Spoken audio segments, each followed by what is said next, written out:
Hey there, my name is Avi. Welcome to Obvious Finance, and today I'm going to be going over my Roth IRA portfolio and basically showing you guys exactly what I have in there. I just went ahead and actually spent some time going over all the funds in there, actually changed a couple of things just to see how they're going to perform over the next year, and maybe we'll change those in the future.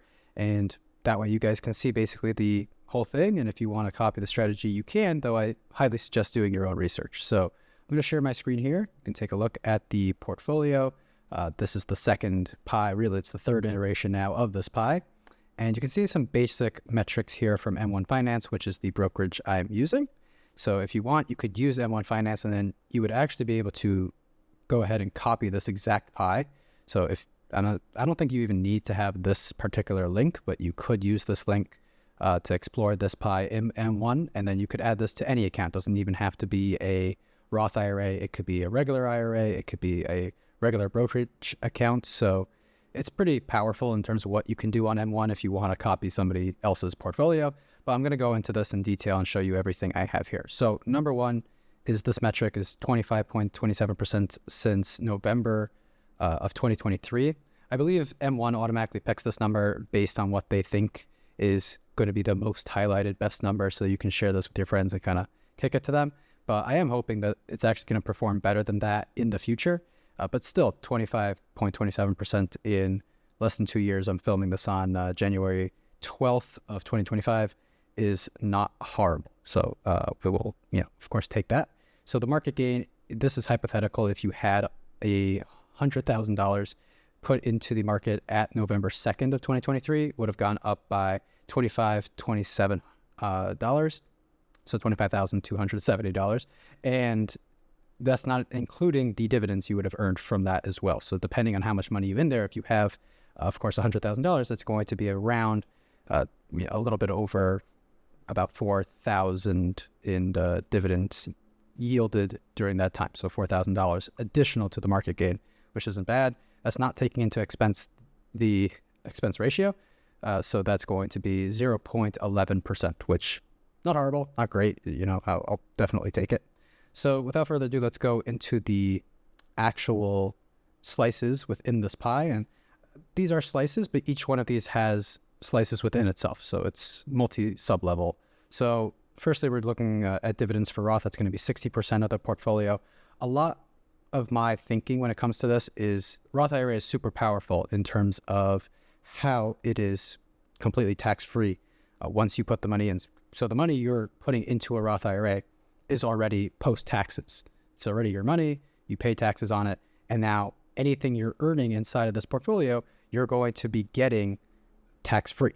Basically, when you retire at 59.5, you can pull it out. You don't have to pay taxes on it, which includes all of the dividends you're earning. So usually dividends you pay taxes on as a 1099, I believe, unless it's some other kind of dividends. But basically, my way of thinking for this specifically is that you will get those dividends tax-free, and then it will automatically compound into the market and continue to grow. So I see that as a total win, which is why a lot of this is for dividend-oriented ETFs. However, all of these have their own gains at some level, at least most of them do. So it's still going to perform pretty well. So you can see here the market gain, and this is since August 30th. So again, they're changing the date depending on which metric they think is going to be best. But you can see the market gain is not bad at all for still under 2 years, with a dividend yield of 3.86%. Well, not horrible. Expense ratio, not horrible either. And I believe these are going to do pretty well. So the recent changes I made was adding SPYI, which I recently heard about and did a little bit of research on. And I do think it's going to do pretty decent. I only allocated a little bit in there, and I took it away from the international high dividend ETF from Vanguard. But I do believe it's going to be the right move long term. So we'll see what happens there. Then moving on to total market for Roth, this is 25% of the portfolio. And this is basically going to be the total market, just to kind of even things out and gain some market gain, not just dividends into the account. It still has a 1.55 dividend yield. And of course, the market gain, and this time it's showing from January 12th of 2020, which is pretty long ago, but it's definitely pretty good. And if you look at all these ETFs individually, which unfortunately I'm not able to do inside of this, it's going to show you some pretty decent metrics. So I highly suggest looking into each of these. And then I have some M1 investing pies in here as well, specifically because these do look pretty decent, and they have towards the high side of expense ratios in terms of what I have in all of my ETFs and funds. But honestly, I don't see that as a loss. I see that as a win, and I do trust M1 Finance to some degree. So you can see here, it's not a ton of the portfolio. It's not even totaling 20% in terms of both of these two, but I do think it's going to perform pretty well, and so far has been for the changes I've made there. Next, moving on to REITs. So these are very much dividend focused kind of REITs. If you don't know what those are, they're basically real estate, or they could also be for mortgages. I can't really explain everything in detail, or I'll make a separate video on that in the future. But essentially they are high dividend earners, and usually they perform pretty decently. Of course, I've done some research specifically into these, and this is where I made the most changes to the portfolio. So I've added since Ares Capital Corporation and Rhythm Capital Corp, which have both done very, very well in all-term, long-term senses. So then moving on to Charles Schwab, I lowered that just because recently I've seen the performance of that specific ETF has not done fantastic. But overall, these are the REITs I have inside the account, and hopefully they perform or continue to perform pretty decently. You can see the dividend yield is around the highest for everything I have here, and the expense ratio is super low in terms of what we have here. The market gain isn't horrible either, but I don't expect the market gain of the REITs to be as good as total market or even dividends for Roth. Moving on to individual stocks, this is 5% of the portfolio, basically what I like to play with. Because of Nvidia, essentially, this is very, very green. Actually, all of the stocks in here are green besides for AMD.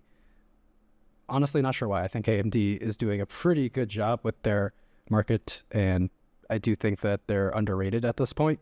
So if you're thinking of purchasing AMD, I would recommend it, but I'm not an expert by any means.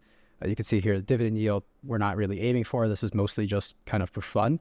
I know it's kind of funny to say that with 5% of your portfolio, but I've done some research, and I trust these companies are going to perform well. You know, their whole brand, huge name companies, you know, Google, Amazon, Apple, Nvidia, AMD, Visa, these are not going anywhere, and they're going to continue to do well. There's zero expense ratio because these aren't ETFs. Nobody else is choosing these. These are all individual stocks that I have chosen, and the market gain is pretty insane because of Nvidia in recent years. But that is the entire portfolio as it is now, and I'll probably make updates to this in the future. So if you're interested in that, please do subscribe. I hope to make more videos similar to this, and also some educational videos about more things in the near future. So if you enjoyed this video at all, just please subscribe and comment any questions you have down in the comments. Thanks.